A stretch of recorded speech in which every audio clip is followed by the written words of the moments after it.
pratiquée. Or, en France, on est très en retard sur d'autres pays sur ce plan-là. Et là, il y a un espoir thérapeutique.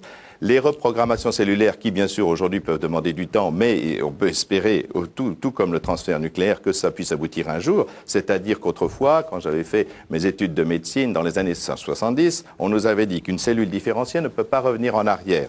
Or, aujourd'hui, une cellule de la peau peut être reprogrammée pour devenir au moins pluripotente, c'est-à-dire donner d'autres cellules. Là, il y a effectivement une perspective thérapeutique, donc il existe des perspectives. Une invitation à développer des méthodes qu'on connaît peut-être trop mal en France aujourd'hui. Il faut développer des méthodes parce que c'est pas la science qui est en jeu, ni l'intention des chercheurs. L'intention des chercheurs n'est pas en cause dans cette histoire. On n'accuse personne d'avoir des idées perverses, bien entendu.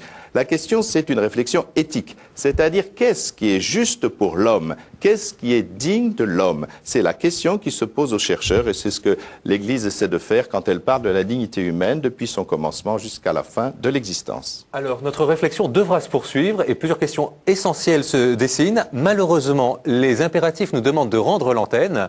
Nous ne pouvons que vous donner rendez-vous pour un autre mardi des Bernardins. Ce sera le 6 janvier avec vous, téléspectateurs, sur la question de société, cette fois du travail du dimanche. Mais avec vous qui êtes présents parmi nous, nous restons ensemble pour continuer pendant une heure notre réflexion sur les grandes questions qui viennent de se dessiner. Merci à vous, chers amis de KTO, et à un prochain mardi pour une autre rencontre Science et Foi. Le 6 janvier, rendez-vous pour le travail du dimanche.